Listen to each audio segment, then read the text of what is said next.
Buen día a cada uno de ustedes, bienvenidos a un nuevo tema del curso de Geografía Económica. Para mí es un gusto de que ustedes estén viendo este tema que pues es muy importante con relación a conocer aspectos relacionados a la economía de nuestro país. Entonces, sin más preludio, pues comenzamos.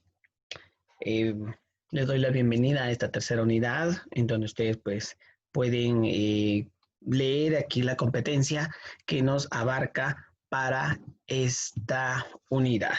Así de que vamos entonces a dar comienzo para aprovechar todo nuestro tiempo.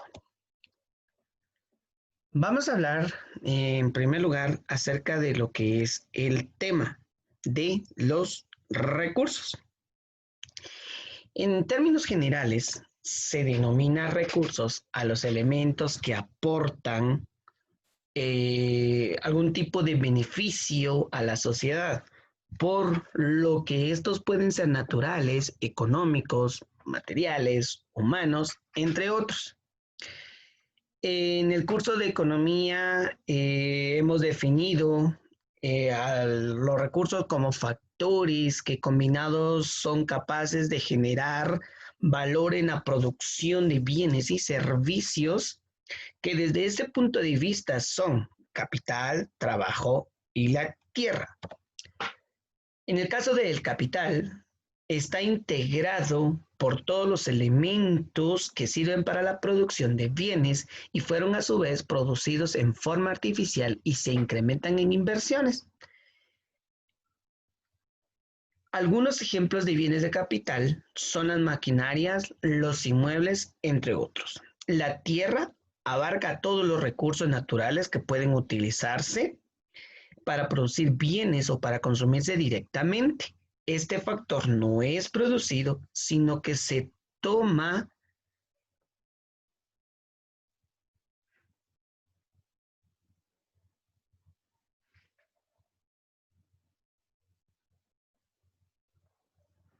directamente de la naturaleza.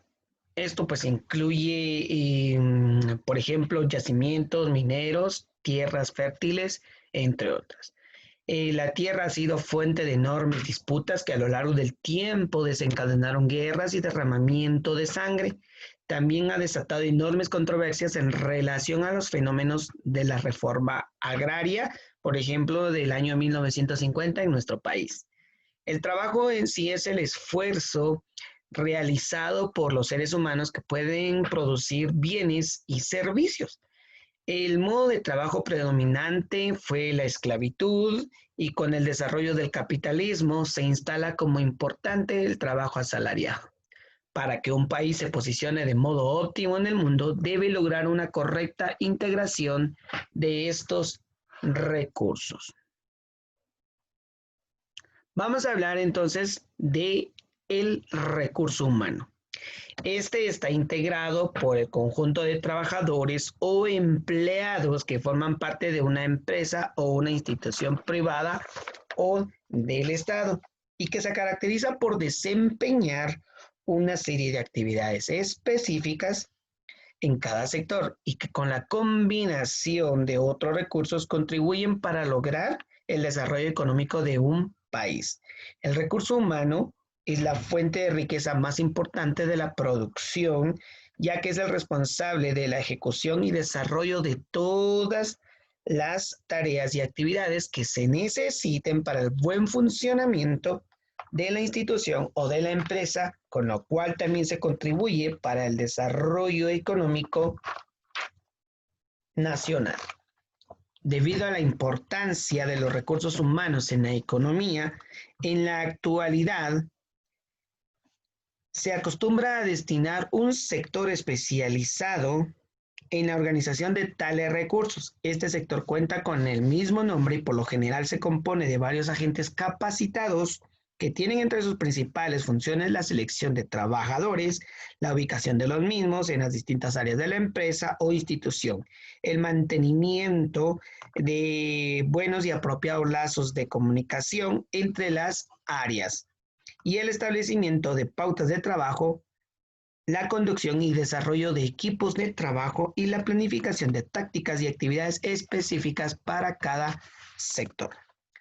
Además, el sector de recursos humanos también puede tener injerencia en las políticas, en el establecimiento de las políticas salariales. Por lo general, también tiene que hacerse cargo del despido de empleados que no cuadren con las políticas empresariales, así como el establecimiento de las correspondientes indemnizaciones laborales. Se considera que la organización de los recursos humanos de una institución, especialmente cuando se habla de instituciones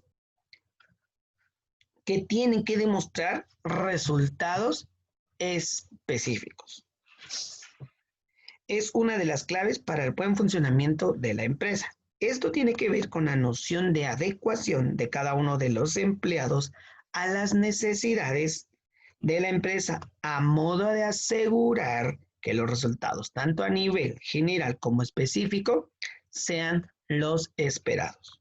La atribución principal que tiene el área de recursos humanos es la de selección del personal, actividad que consiste en elegir, siguiendo determinados parámetros y condiciones, a las personas más idóneas para ocupar un cargo o un puesto vacante en una empresa o institución privada o pública.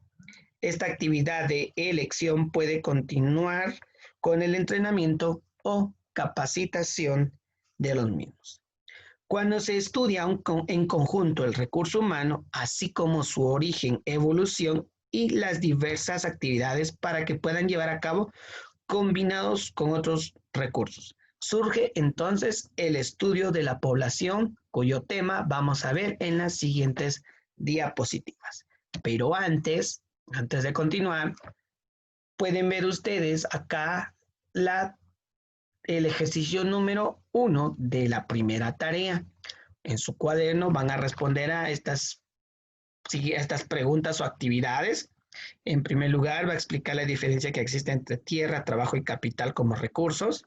Escriba 5 características importantes de los recursos humanos como contribuyentes al desarrollo económico de una empresa o de un país.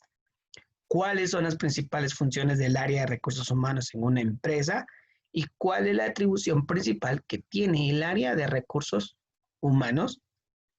Todo esto, por favor, lo responde en su cuaderno. Este es el ejercicio número 1. Después de esta pausa, continuamos entonces con el tema de la población. El término en este caso, población, se refiere a un grupo formado por personas que viven en un determinado lugar o incluso en el planeta general. También puede referirse a los espacios y edificaciones de una localidad u otra división política, así como a la acción y las consecuencias de poblar. La disciplina que estudia las poblaciones humanas recibe el nombre de demografía. El aumento de la población que se experimenta en el ámbito de ciudades, de países y del mundo entero, tiene su origen en varias causas. Una de las principales se encuentra en que se ha producido un descenso de la mortalidad como consecuencia del conjunto de avances médicos, tecnológicos y económicos que han surgido debido a las mismas necesidades de subsistencia. Existen diversas teorías, como lo podemos ver acá, acerca del crecimiento de la población y la utilización de los distintos recursos que utilizan. Entre algunas de estas teorías están las siguientes: las teorías biológicas, las teorías naturales y las teorías económicas, que lo vamos a definir a continuación. En el caso de las teorías biológicas, indica que el ser humano es como cualquier ser viviente. Dentro de estas teorías se incluye todas aquellas que se consideran que las leyes que rigen el crecimiento de la especie humana son las mismas que las que regulan el crecimiento de los animales y de las plantas.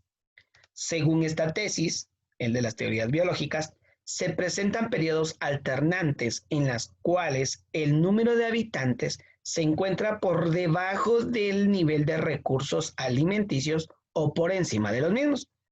lo cual determina una disminución o un aumento de la mortalidad respectivamente. Ahora hablemos de las teorías culturales. Estas teorías destacan el impacto del desarrollo cultural y educativo en la limitación de la natalidad, ya sea por la percepción creciente de un modo de vida en el que se debe tener más precaución, o sea, tener los hijos que se pueden atender con condiciones aceptables en alimentación, vestuario, estudio, vivienda, entre otros. Y por último tenemos las teorías económicas. Supone que el crecimiento de la población se da como resultado de la demanda por el trabajo. Por ejemplo, la teoría marxista o de Karl Marx dice que el sistema económico dominante en cada época de la historia, por lo cual se satisfacen las necesidades vitales de los individuos, determina la estructura social y la superestructura política e intelectual de cada periodo. Por tal razón, el capital como el principal factor del crecimiento económico y el número de trabajadores es el que actúa aquí como factor limitante. Vamos entonces a hablar de la población. Bueno, antes de hablar, pues aquí les dejo el ejercicio número 2. Esto más que todo va un poquito acerca de análisis, ¿verdad? Ya les expliqué el ejercicio número 1, ahorita van a realizar el ejercicio número 2 de esta primera tarea, en donde usted en su cuaderno va a continuar respondiendo a estas actividades o preguntas. ¿Cuál es la definición de población? ¿Cuál es una de las causas por las que se ha dado el crecimiento poblacional? ¿Qué otras cosas cree usted que puede hacerse para evitar el crecimiento poblacional? ¿Con cuál de las teorías anteriores está usted de acuerdo? Explique. ¿Por qué? ¿Cómo cree usted que puede lograrse la igualdad entre los recursos y el crecimiento poblacional? ¿Y con cuál de las teorías anteriores no está de acuerdo? Explique. ¿Por qué? Muy bien. Entonces, después de que usted le hizo una pausa, rebobinó un poquito el video, trató de responder a esto, pues continuamos a los siguientes temas, específicamente el tema de la población y desarrollo guatemalteco. Entre los años de 1950 y 2000, la población guatemalteca aumentó de casi 3 millones a un poco más de 11 millones, lo que indica que el ritmo de crecimiento demográfico actual excede en 1.6 veces al promedio de la región latinoamericana. Si se cumplen las supuestas bases de las proyecciones demográficas, la población guatemalteca alcanzará una magnitud más o menos de 18 millones hacia el año 2020, cosa que en el último censo que se entregó en el año 2019, pues decían que eran un poquito más de 15 millones, aunque en los registros de el RENAP y otras fuentes privadas, pues decían que ahí iban rondando los 20 millones, ¿verdad? Pero en este caso, pues habría que esperar un estudio un poquito más certero con respecto a la cantidad de personas que somos en este año. Y obviamente podemos ver que también va a haber una disminución un poquito en el caso del crecimiento poblacional, pues por la misma pandemia y por la misma situación que estamos viviendo hoy en nuestros días. En este caso, la tasa de crecimiento y el crecimiento constante de la población llevará desafíos importantes en diversos ámbitos sociales y económicos. A pesar de que la fecundidad y la mortalidad demostraron una tendencia descendente, o sea, a la baja en las últimas décadas, la esperanza de vida al nacer en Guatemala es una de las más bajas de América Latina y su tasa global de fecundidad es la más elevada en la región. ¿Esto qué quiere decir? Por ejemplo, en el caso de la tasa de fecundidad, como nos están diciendo, ¿verdad? Que es la más elevada, porque por cada pareja tienen 4 o 5 hijos. La esperanza de vida es la más baja porque muchos niños mueren al nacer. Esto por una serie de problemas, por ejemplo, acceso a la salud, acceso a los servicios, alimentación y muchas otras cosas. Y factores que inciden en que la esperanza de vida sea más baja, pero la tasa global de fecundidad, o sea, de hijos por familia, sea la más elevada de la región. Esto pareciera responder al comportamiento demográfico entre diferentes grupos sociales y contextos geográficos, que resultan de sus oportunidades desiguales y de los accesos a las utilidades del progreso. Veamos, en el caso pues, de las familias que tienen una condición económica elevada, por así decirle, o ricos, estas personas pues tienen 1 a 2 hijos como máximo. Todo lo contrario con lo que sucede en las poblaciones de pobres, en donde pues cada familia tiene hasta 5 o 6 hijos, ¿verdad? Entonces, por eso es que se dan las oportunidades muy desiguales, ¿verdad? Muy bien. Entonces, en el caso, crecimiento de la población. La tasa de crecimiento se define como el promedio percentual anual del cambio en el número de habitantes como resultado de un superávit o déficit de nacimientos y muertes. El balance de los migrantes que entran y salen de un país. El porcentaje puede ser positivo o negativo. La tasa de crecimiento es un factor que determina la magnitud de las demandas que un país debe satisfacer por la evolución de las necesidades de su pueblo en asuntos de infraestructura, por ejemplo, escuelas, hospitales, viviendas, carreteras, entre otros, y recursos, por ejemplo, alimentos, agua, electricidad y por último, empleo. De acuerdo a las estimaciones y proyecciones demográficas, la población actual de Guatemala está por arriba de los 16.5 millones de habitantes y si bien su ritmo de crecimiento medio anual disminuyó levemente en las últimas 5 décadas, todavía está por arriba del promedio de América Latina. La tasa de crecimiento en Guatemala es la mayor de la región latinoamericana y su elevado valor resulta del efecto combinado de tasa de natalidad constantemente alta y de una tasa de mortalidad que ha venido declinándose. La tasa de crecimiento a partir del año 2000 pues ha venido aumentando constantemente y lo vamos a poder ver en esta siguiente gráfica. Para el año 2018, el crecimiento anual pues venía en 1.9 y si se dan cuenta ustedes, pues está por encima incluso de países como Honduras o Nicaragua, que en su economía están mucho peor que el de nosotros.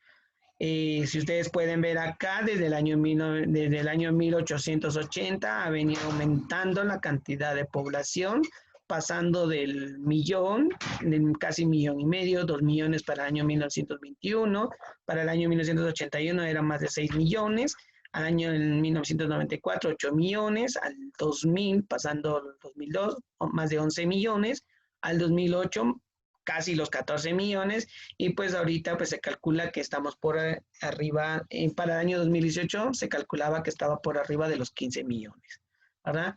Entonces, veamos, el crecimiento poblacional es constante.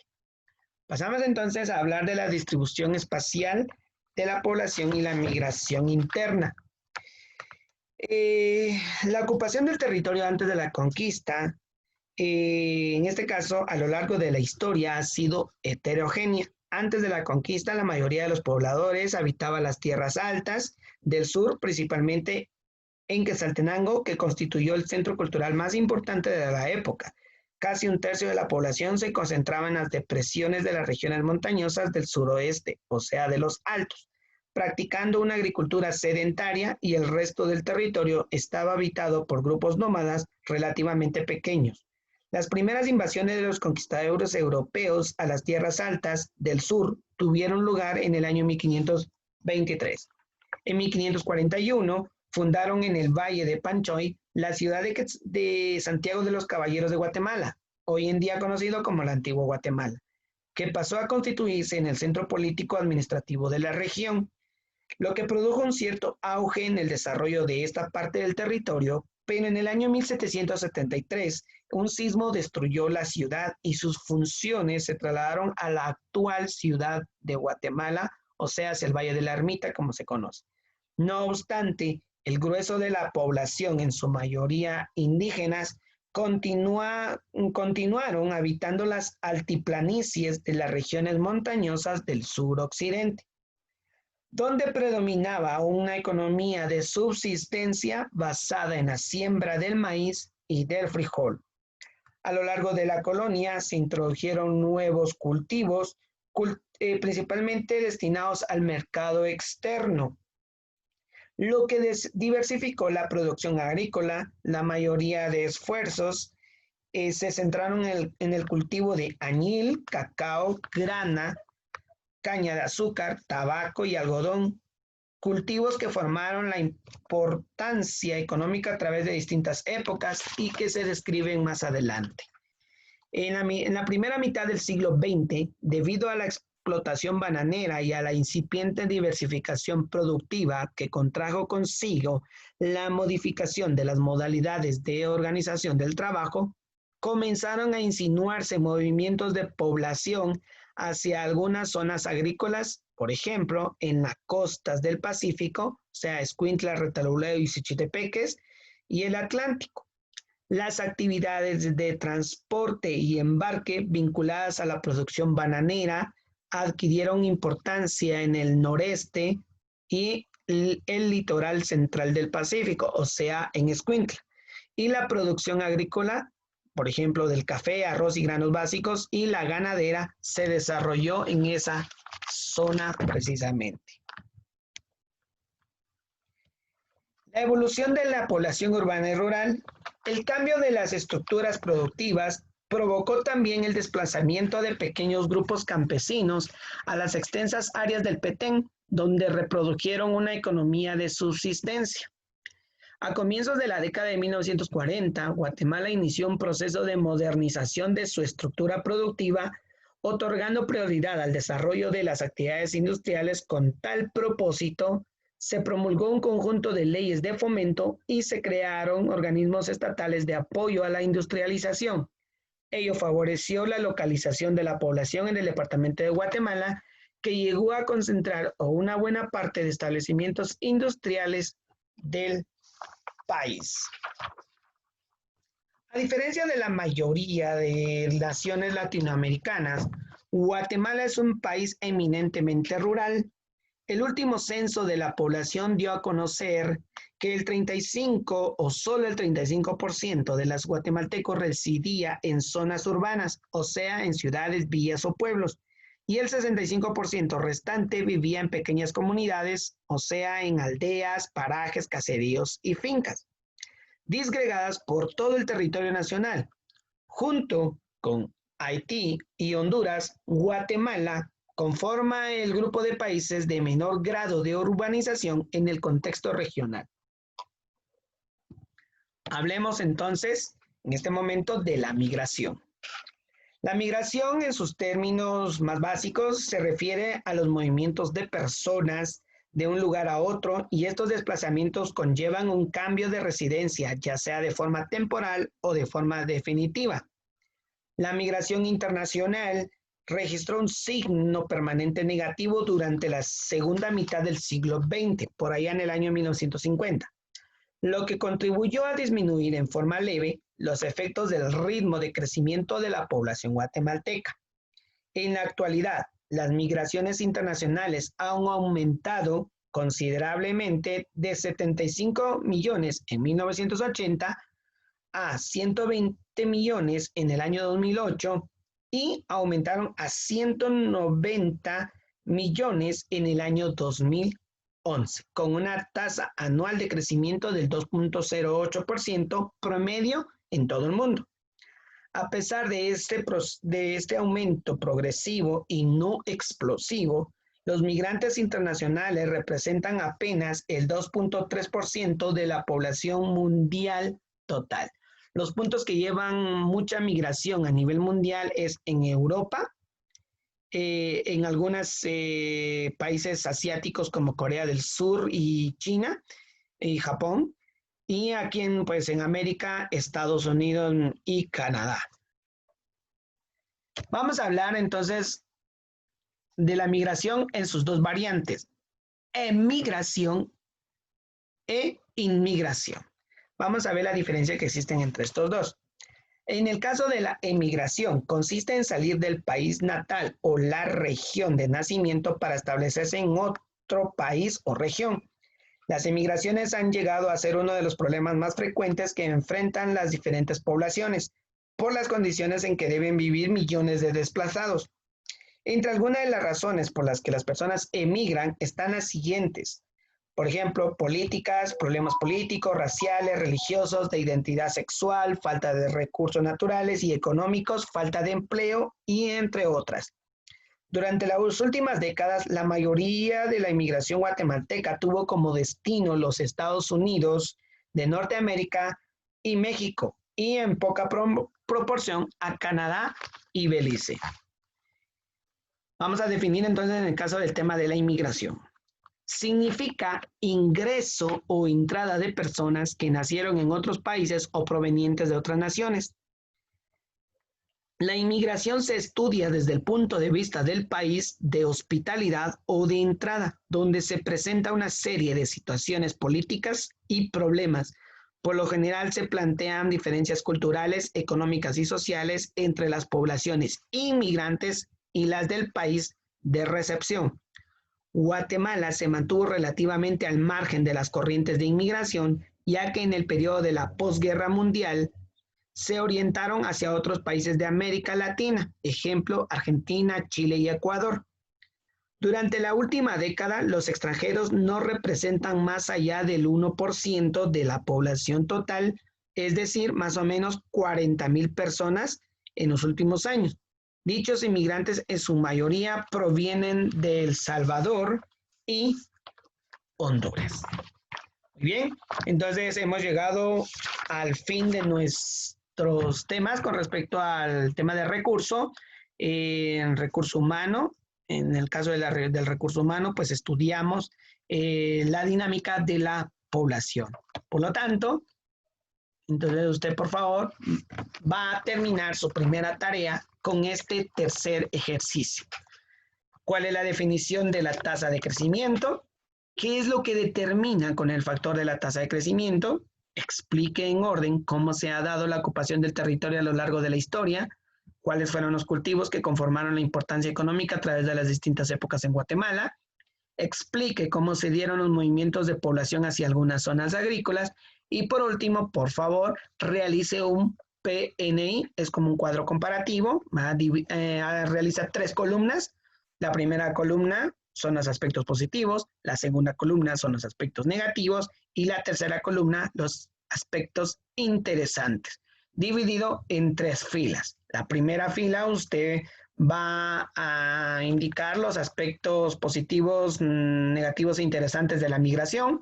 En la segunda fila, los aspectos positivos, negativos e interesantes de la emigración. Y en la tercera fila, usted va a comparar los aspectos positivos, negativos e interesantes de la inmigración.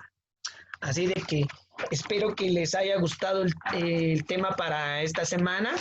Si tienen alguna duda, algún comentario, con todo gusto les puedo responder en los comentarios aquí debajo de este video o en Classroom o en WhatsApp.